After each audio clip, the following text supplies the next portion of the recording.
Okay, before this starts, I made this video over a year ago for my school project. If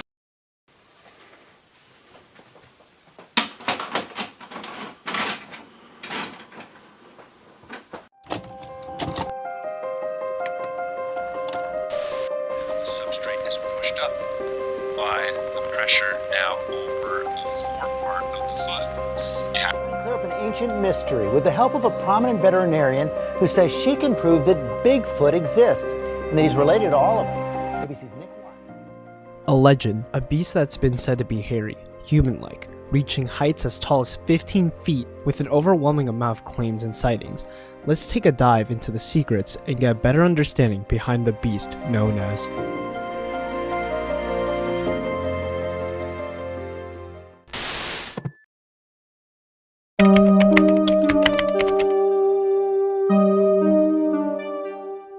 Before we begin, let me get ready for the occasion.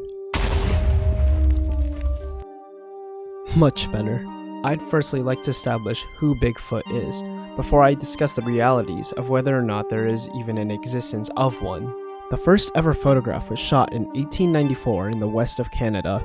The picture depicts a massive creature that was shot down and lying onto the ground. This is a common depiction of Bigfoot, a large beast, towering over humans, coated with a thick layer of fur, human-like, living in thick forests.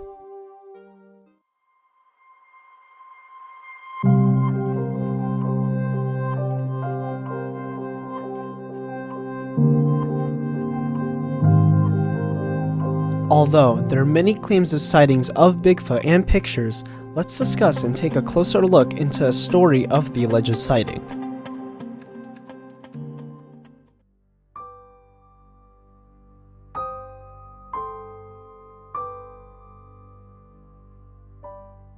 The setting is 2015 in North Carolina Trail. A man was walking his dog and saw a figure off into the distance. Quickly, he snapped a photo of the creature. The tall figure is seen peeping through the tops of the elongated greenery. Spoiler alert, all this was fake.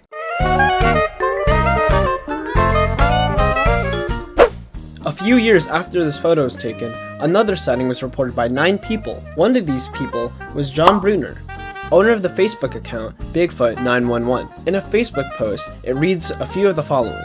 The creature was 8 feet tall with stringy matted hair, superhuman speed, and a hairless face with a flat nose. However, all of this was explained by a 36-year-old man who had come forward saying that he was the man under the sewn and stitched animal skins, stating that he had felt closer to nature when becoming Bigfoot.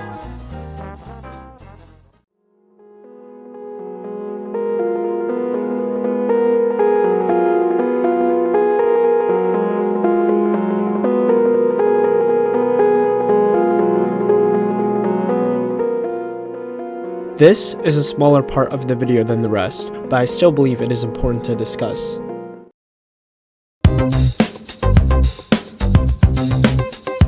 I asked an AI robot to describe Bigfoot and to describe a gorilla. Both were described to be a large creature that were similar to humans, having dark colors. The details are uncanny. Seriously, look how big it is. I don't think it is a human. I think it's a sasquatch. It was a blue. The next portion comes from skepticalinquirer.org, which compares Bigfoot to a bear. The site reads that both are large, big-shouldered, and hairy. The website quotes Smithsonian expert John Napier. At a distance, a bear might be mistaken for a man when standing still. Skeptical Inquirer compares the foot size between that of Bigfoot to a bear. Reports have said that tracks can have 2 to 6 toes and range up to 20 inches. Bears have 5-toed hindprints that can range between 7 to 12 inches, depending on the species of bear. I'd also like to further advise those who are interested to read the article, as it gives better insight to a comparison of Bigfoot to bears.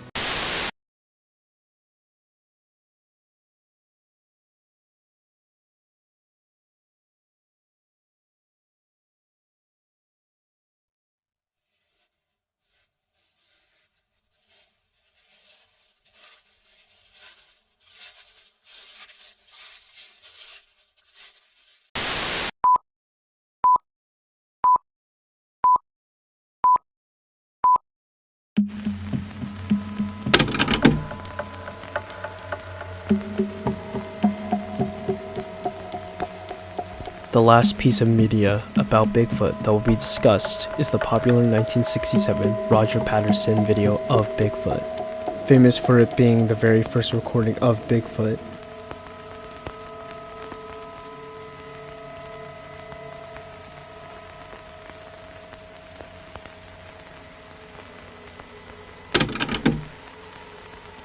The video shows a creature slowly walking, taking a quick glance before continuing.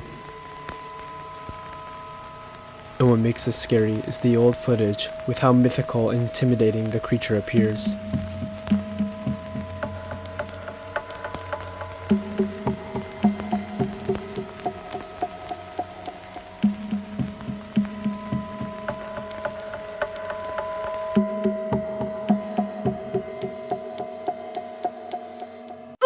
Wait, is anyone else getting deja vu?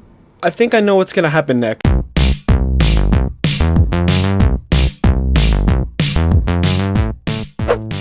The creators of this film, Patterson and Gimlin, have stood strong with their word on this video being full proof of Bigfoot. Even up to now, they still claim this is Bigfoot. Wait, no, this is Bigfoot. However, there are two claims that go against Patterson and Gimlin. Phil Morris was the man behind the creation of the suit. In 2002, Morris said he was the suit maker for the alleged video, and had sold it to Patterson via mail in 1967. Back in 2005, National Geographic had put out an interview with Bob Hieronymus. Bob had claimed that he was the man behind the suit, and was paid to walk in it. Both Patterson and Gimlin had claimed that Morris and Hieronymus were lying, but I tend to believe the latter, because of the walk and Morris's gift in costume making. Bob Hieronymus, who as a young man used to ride with Patterson and Gimlin. Bob claims that back in '67, he was the guy who strode across Bluff Creek in Patterson's Bigfoot suit. Around here, there are a lot of people who will back Bob's story up. And well, there's that walk. People say I walk like Bigfoot anyway.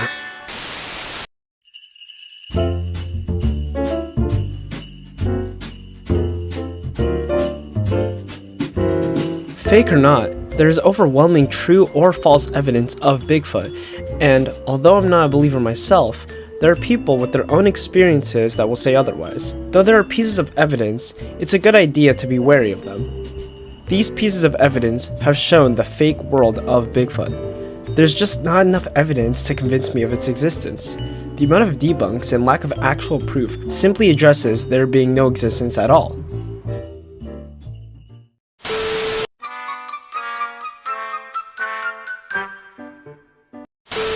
The world of Bigfoot has its supporters and believers. The legend has had and will continue to have its impacts on society and media, with a vast array of games and films either based on or referencing Bigfoot. Even non-believers enjoy the idea of there being a Bigfoot.